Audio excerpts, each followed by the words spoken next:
क्या होता अगर मैं आपसे कहूँ कि एक ऐसा इंसान था जिसके पास ना बड़ी डिग्री थी ना आधुनिक सुविधाएं, लेकिन वह संख्याओं से ऐसे बात करता था जैसे वे उसकी अपनी भाषा हो।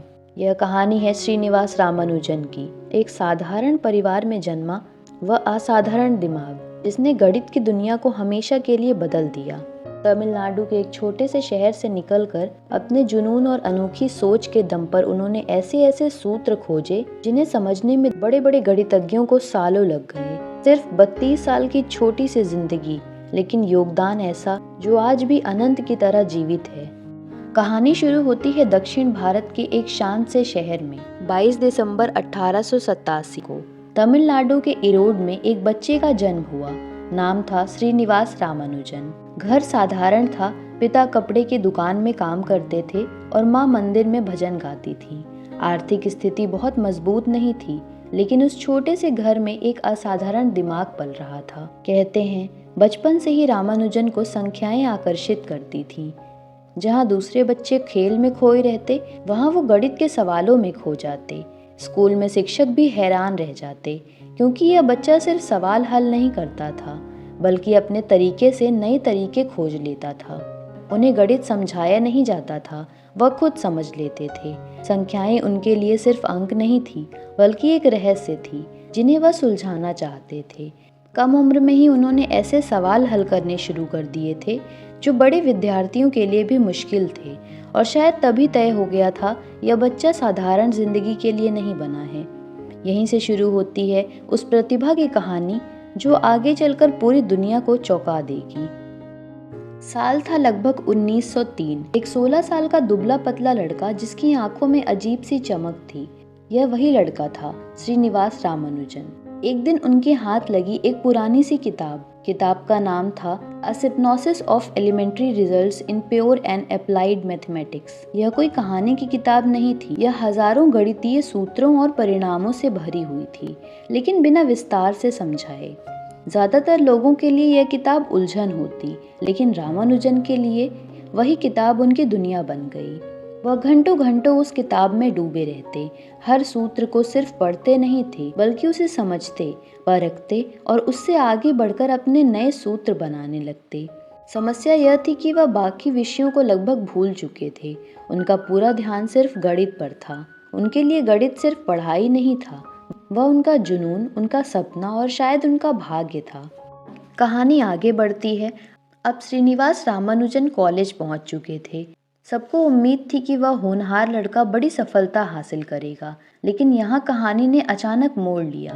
रामानुजन का मन सिर्फ गणित में लगता था। इतिहास, अंग्रेजी, संस्कृत, बाकी विषय उनके लिए जैसे मायने ही नहीं रखते थे। क्लास में बैठते तो दिमाग में संख्याएं दौड़ती रहती, किताब खुलती किसी और विषय की, लेकिन पन्नों के पीछे छिपे होते गणित के सूत्र। नतीजा क्या हुआ? वह परीक्षा में बाकी विषयों में असफल हो गए। स्कॉलरशिप चली गई, कॉलेज की पढ़ाई अधूरी रह गई। एक तरफ समाज की नज़र में यह असफलता थी, लेकिन दूसरी तरफ उनके दिमाग में गणित का एक नया ब्रह्मांड बन रहा था। जहाँ लोग डिग्री के पीछे भाग रहे थे, वहाँ रामानुजन अपने नोटबुक में ऐसे ऐसे सूत्र लिख रहे थे जिन्हें समझना आसान नहीं था। उनकी असली ताकत डिग्री नहीं, बल्कि उनका अनोखा सोचने का तरीका था। कॉलेज की असफलता ने उन्हें रोका नहीं, बल्कि शायद वही असफलता उन्हें पूरी तरह गणित की दुनिया में ले गई। कॉलेज छूट चुका था, डिग्री अधूरी थी, घर की आर्थिक हालत पहले से ही कमजोर थी। अब सवाल था आगे क्या। यह वही दौर था जब रामानुजन को जिंदगी की असली चुनौतियों का सामना करना पड़ा। दिन में नौकरी की तलाश और रात में गणित के साथ उनका रिश्ता। कई जगह उन्होंने अपने नोटबुक दिखाए जिनमें अजीब और अनोखे सूत्र भरे थे, लेकिन लोग समझ नहीं पाते थे कि यह लड़का कितना प्रतिभाशाली है। आखिरकार उन्हें मद्रास पोर्ट ट्रस्ट में एक साधारण क्लर्क की नौकरी मिली। तनख्वाह बहुत कम थी, लेकिन जिम्मेदारियां बड़ी थीं। दिन भर दफ्तर का काम और खाली समय में कागज के टुकड़ों पर गणित के सवाल। कहते हैं कभी कभी उनके पास ठीक से खाने के पैसे भी नहीं होते थे, लेकिन उनके दिमाग में जो संख्याएं दौड़ती थीं वो रुकती नहीं थीं। गरीबी थी, संघर्ष था, लेकिन उनके जुनून की आग उससे कहीं ज्यादा थी। शायद यही वह दौर था जिसने साबित किया कि असली प्रतिभा परिस्थितियों से नहीं हारती, और यही संघर्ष उन्हें उस मोड़ तक ले जाएगा जहां पूरी दुनिया उनका नाम जानेगी। मद्रास की एक साधारण सी रात। टेबल पर कागज बिखरे हुए थे, जिन पर अनगिनत सूत्र लिखे थे और उन्हें लिख रहे थे श्रीनिवास रामानुजन। उन्हें पता था कि उनके पास डिग्री नहीं है, कोई बड़ी पहचान नहीं है, लेकिन उन्हें अपने गणित पर विश्वास था। आखिरकार उन्होंने एक साहसी फैसला लिया। उन्होंने अपने कुछ अनोखे और जटिल सूत्रों को एक पत्र में लिखा और वह पत्र भेज दिया इंग्लैंड के प्रसिद्ध गणितज्ञ G.H. हार्डी को। कल्पना कीजिए, एक अनजान भारतीय युवक का पत्र जिसमें ऐसे ऐसे परिणाम लिखे थे जिन्हें देखकर कोई भी चौंक जाए। जब हार्डी ने वह पत्र पढ़ा तो उन्हें पहले लगा कि यह मजाक है, लेकिन जैसे जैसे वे हर सूत्र को परखते गए उन्हें समझ आ गया कि यह साधारण दिमाग का काम नहीं है। हार्डी ने बाद में कहा था, या तो यह आदमी एक महान प्रतिभा है या फिर एक धोखेबाज। और कुछ ही समय में सच्चाई सामने थी। रामानुजन एक असाधारण प्रतिभा थे। उसी पत्र ने उनकी जिंदगी बदल दी। वही कागज के पन्ने उन्हें भारत से इंग्लैंड की ओर ले जाने वाले थे।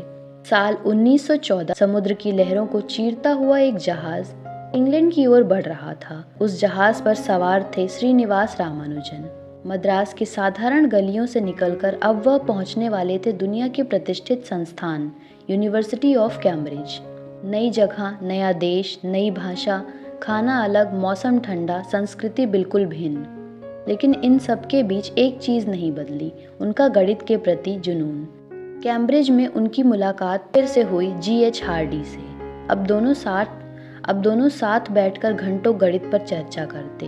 हार्डी तर्क और प्रमाण यानी प्रूफ में विश्वास रखते थे, जबकि रामानुजन के सूत्र जैसे सीधे उनके मन से निकलते थे, मानो संख्याएं खुद उनसे बात कर रही हों। इस दौर में रामानुजन ने कई महत्वपूर्ण शोध किए। उन्हें रॉयल सोसाइटी की सदस्यता भी मिली, जो उस समय किसी भी गणितज्ञ के लिए बहुत बड़ा सम्मान था। लेकिन इस सफलता के पीछे एक सच्चाई भी थी, विदेश की ठंड, अकेलापन और लगातार गिरती सेहत। फिर भी कैम्ब्रिज का वह दौर उनकी प्रतिभा का स्वर्ण काल बन गया। यहीं से उनका नाम पूरी दुनिया में गूंजने लगा। अब तक दुनिया जान चुकी थी कि रामानुजन कोई साधारण गणितज्ञ नहीं है, लेकिन असली जादू तो उनके सूत्रों में छिपा है। कहते हैं जब वे संख्याओं को देखते थे तो उन्हें उनके पैटर्न दिखाई देते थे, ऐसे पैटर्न जिन्हें और कोई नहीं देख पाता था। नंबर थ्योरी हो, इन्फिनाइट सीरीज हो या पार्टीशन फंक्शन, हर जगह उनकी सोच अलग और अनोखी थी। और फिर आती है वह मशहूर कहानी। एक दिन G.H. हार्डी उनसे मिलने अस्पताल गए। हार्डी ने मजाक में कहा, मैं जिस टैक्सी में आया उसका नंबर 1729 था। बड़ा साधारण सा नंबर है। रामानुजन तुरंत बोले, नहीं, यह बहुत खास नंबर है। यह सबसे छोटा नंबर है जिसे दो अलग अलग तरीकों से दो घनों के योग के रूप में लिखा जा सकता है। हार्डी हैरान रह गए, क्योंकि जहां आम लोग एक साधारण संख्या देखते हैं, वहां रामानुजन एक रहस्य देख लेते थे। उनके कई सूत्र इतने जटिल थे कि उन्हें पूरी तरह समझने में गणितज्ञों को दशकों लग गए। कुछ तो आज भी शोध का विषय है। रामानुजन ने सिर्फ गणित नहीं किया, उन्होंने संख्याओं को एक नई भाषा दी और दुनिया को दिखा दिया कि प्रतिभा की कोई सीमा नहीं होती, वह सच में अनंत होती है। सफलता अपने शिखर पर थी, लेकिन शरीर साथ नहीं दे रहा था। इंग्लैंड की ठंडी जलवायु, अलग खान पान और लगातार काम के दबाव ने रामानुजन की सेहत को कमज़ोर कर दिया। वह अक्सर बीमार रहने लगे। अस्पताल के कमरे में भी उनके पास कागज़ और पेन रहते थे, क्योंकि गणित कभी उनसे दूर नहीं हुआ। और हार्डी जानते थे कि यह प्रतिभा अनमोल है, लेकिन समय जैसे तेजी से फिसल रहा था। आखिरकार 1919 में रामानुजन भारत लौट आए। शरीर कमज़ोर था, लेकिन दिमाग अब भी उतना ही तेज। उन्होंने अपने अंतिम दिनों में भी नए सूत्र लिखे, जैसे उन्हें अंदाज़ा हो गया कि समय कम है और काम बहुत बाकी। 26 अप्रैल 1920, सिर्फ 32 साल की उम्र में यह असाधारण यात्रा थम गई। एक छोटा सा जीवन, लेकिन ऐसा योगदान जो सदियों तक जीवित रहेगा। कभी कभी महान लोग ज़्यादा समय के लिए नहीं आते, वे आते हैं, इतिहास लिखते हैं और अमर हो जाते हैं। कहानी यहीं ख़त्म नहीं होती, क्योंकि रामानुजन के जाने के बाद भी उनके सूत्र जीवित रहे। कि मृत्यु के वर्षों बाद एक पुरानी सी नोटबुक दुनिया के सामने आई। उसे कहा गया लॉस्ट नोटबुक, जिसमें सैकड़ों ऐसे सूत्र थे जिन पर उन्होंने अपने अंतिम दिनों का काम किया था। 1976 में गणितज्ञ जॉर्ज एंड्रयूज को यह नोटबुक मिली। जब उन्होंने उसके पन्ने पलटे तो वे दंग रह गए। उनमें ऐसे ऐसे परिणाम थे जो उस समय के आधुनिक गणित से भी आगे थे। यह सिर्फ कागज के पन्ने नहीं थे, यह एक ऐसे दिमाग की झलक थी जो समय से बहुत आगे सोचता था। आज भी दुनिया भर के गणितज्ञ उन सूत्रों को समझने और सिद्ध करने की कोशिश कर रहे हैं। सोचिए, एक व्यक्ति जिसने 100 साल पहले जो लिखा वह आज भी शोध का विषय है। कुछ लोग इतिहास में दर्ज होते हैं और कुछ लोग इतिहास बना जाते हैं। रामानुजन उन्हीं में से एक थे। सिर्फ 32 साल की उम्र में दुनिया को अलविदा कहने वाले इस गणितज्ञ ने ऐसा योगदान दिया जो आज भी जीवित है। उनके सम्मान में भारत सरकार ने 22 दिसंबर उनके जन्मदिन को राष्ट्रीय गणित दिवस घोषित किया। हर साल इस दिन स्कूलों, कॉलेजों और विश्वविद्यालयों में गणित के कार्यक्रम आयोजित किए जाते हैं ताकि नई पीढ़ी उनकी प्रेरणा से जुड़ सके। आज भी उनके सूत्र आधुनिक शोध का हिस्सा हैं। उनका नाम गणित की किताबों में सिर्फ एक अध्याय नहीं बल्कि एक प्रेरणा बन चुका है। रामानुजन ने यह साबित कर दिया कि प्रतिभा किसी डिग्री, भाषा या देश की सीमाओं में बंधी नहीं होती। अगर जुनून सच्चा हो तो एक साधारण सा जीवन भी असाधारण बन सकता है। अगर आपको यह कहानी प्रेरणादायक लगी हो तो याद रखिए, सपनों की कोई सीमा नहीं होती, ठीक वैसे ही जैसे संख्याओं की नहीं। ऐसे ही और प्रेरणादायक कहानियों के लिए जुड़े रहिए। अगर आपको यह वीडियो पसंद आई हो तो इसे लाइक करें और चैनल को सब्सक्राइब करना ना भूलें।